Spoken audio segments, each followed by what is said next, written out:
This video contains content that may not be suitable for all viewers. Viewer's discretion is advised. The fix is in.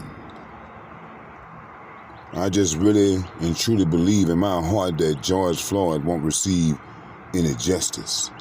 I mean, we've been here before. We've seen this play before. They are putting up barricades. The questions and the answers from the jurors. It's like the fix is already in. The first thing they did was set the narrative up as if that George Floyd is some crazy, violent, big, black, crazy man that's on drugs. And he was on drugs the day that he was killed, so they say. And they're going to say that, well, because he was on drugs, that was the reason that he passed, not because of the knee on the neck from Chauvin. The second thing these people do is put all of their players in place. Prosecutors, judges, they're putting all their players in place.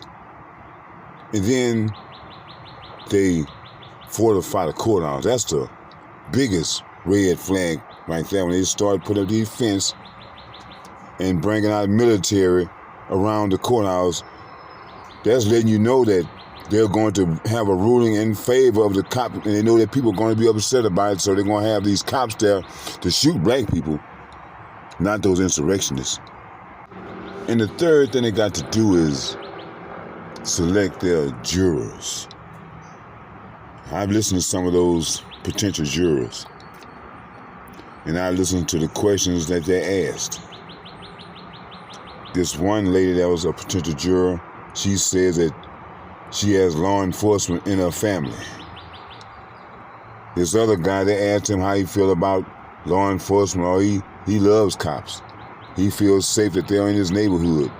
They asked him how he feel about Black Lives Matter. Well, you know, I think it's kind of neat, but on the other hand, I think they're kind of violent. Those are the type of people that they're going to have in their jury box. So, who's on the side of George Floyd in that courtroom beside his family and friends? We just seen this time and time again, and my thing of it is that when is it going to stop? What must be done to make these things stop? They asked this one juror, what about defunding the police? Oh, no, I don't think we should do that. They asked another juror, well, what do you think about if the judge makes a ruling which you don't agree with? Would you still go by the law? Hey, man, they're already setting this up for Chauvin and his buddies to get off to what amounts to a slap on the wrist. We've had some black entertainers to speak out. But what about these black politicians and the black clergy? Why aren't all of these people gathering up, speaking out against this? Since they are looked upon as the leaders of the black nation here in America, why come they don't really speak up when it's time to speak up for the black nation? Now, they want to speak up for the people of color, which includes all people, really, but nothing specifically for the black nation. You know, there's one juror was talking about all of the BLM signs he was seeing everywhere and the paintings or whatever. But these white people know, and I know good and well that they know, that the people that are painting those emblems are not black people. Those are white people. Most of the people making all the ruckus are white people and not black people. And you would think that that it would be the black people that are making all this noise, but it is white people. Which makes me wonder, why are black people always so cool and calm? Or is it cowardness? And because black people, we always want someone to assist us. But why would I assist you? You're not willing to fight for yourself. The only thing I've seen black people fight for here recently is who's going to get in line first to get their COVID vaccination. The way we've been conducting business here in America, we just have to change that. We just cannot continue to do business the way we have been doing it, because it is a failure. I mean, I understand that these other races of people are coming in and getting a leg up on us, but I mean, when we have the opportunities, we just let them slip on by. We let other people come in and take over. Now, whose fault is that? Is it the people's fault for taking over? Or is it our fault for letting people come in and take over what's ours? There's no other way to say it or explain it. The cop was just flat out wrong, him and his buddies. Derek Chauvin had his knee on George Floyd's neck with his hands in his pocket, putting all his weight on George Floyd's neck. One cop on the side had George Floyd's arm. The other cop in the back held his feet, while the little Asian cop stood out and watched. There's no way that these cops should receive nothing less than a death penalty. They all should receive the death penalty. And the little Asian guy, he should at least get life for being a lookout man. I mean, that what they tell us is that, hey, you accessory. If I'm riding in a car with some guys that are doing wrong and the cop stops us, I'm guilty by association. And me as a black man in this country, when things like this happen, it makes black people like myself start to generalize. You make generalizing statements like all white people, this or that, even though I know it's not all white people. But it's just that, how can I not make these statements when the white people are the ones that's in control of the system? They are the ones that's in control. They are the cops. They are the attorneys. They are the jailers. They are the judges. I mean, y'all are in control of the system. The politicians, the bankers. You are the people that's in control. So when something happens to us, who allows it to happen to us if you're in control? And although we might see some white people fighting on the sides of black people, we still cannot overlook the white people that are fighting against black people.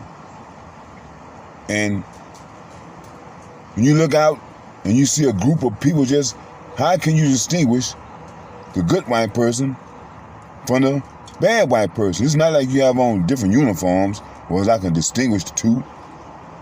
Just looking, you look the same. And when white people are silent and make these statements like I hear these jurors making, there's no such thing as a good white person, in my opinion. Well, I know some black people, and I've never seen racism. You know, that's one thing that pissed me off about white people. When they tell me about what they haven't experienced opposed to what I've experienced. This is some advice to you white people out there. Don't tell us about what you have never experienced when you're talking to a black person who has experienced all of that.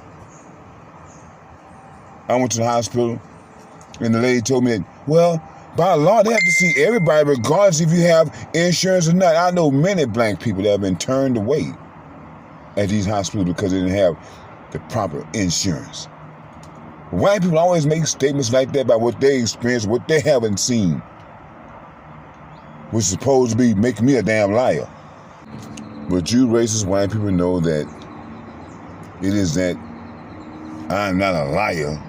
You are a denier. You are a denier of the facts. And you want to create your own facts in your own mind.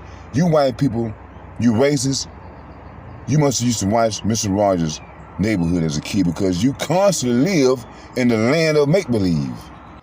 What happened on January the 6th is proof that you have many of you racist white people living in the land of make-believe. And look where it got you. It got you in a real-life jail. But you can bet your bottom dollars that nothing would happen with this case. They will probably pay off George Floyd's family, put some streets up in his name a school or whatever after him. But so far as these cops getting severe punishment for the severe crime they committed, you can forget about it. You know, and I keep hearing these people talking about defund the police, which I think is a stupid statement within itself. You never ask black people. You always just take some statement from wherever you get it from. I don't know where you got it from. But what black people say is that we want cops to be convicted. Damn about police reform, all that type of stuff. We know there's no such thing. But what you can do is to convict these cops that do commit these crimes. They are supposed to be held to the highest standard of the law since they are hired to uphold the law. So if they want to go and break that line and break the law, well, they should have the book thrown at them. If a regular citizen gets 10 years, they should get 30. You know, what we need to do is find a way to hit these people in the pockets. So they brought all these immigrants over here to try to overlook us. But we are still here, and we are here in great numbers, and we have position and power here in this country as well. But we need to learn how to exercise our power. When you interfere with the money, then you get their attention. And we are not interfering with the money. We are helping them to stay wealthy. And as I say, the plans that we have been using for the past 400 years, we need to throw those plans out the window. I mean, protesting and marching and voting hasn't worked yet. As I said, it's been, I don't know about the 400 years part, but I know it's been quite a few years since black people have been voting, and nothing has changed. What one thing we can do is to stand up as a people and not allow anyone ever again to have their knees on our necks.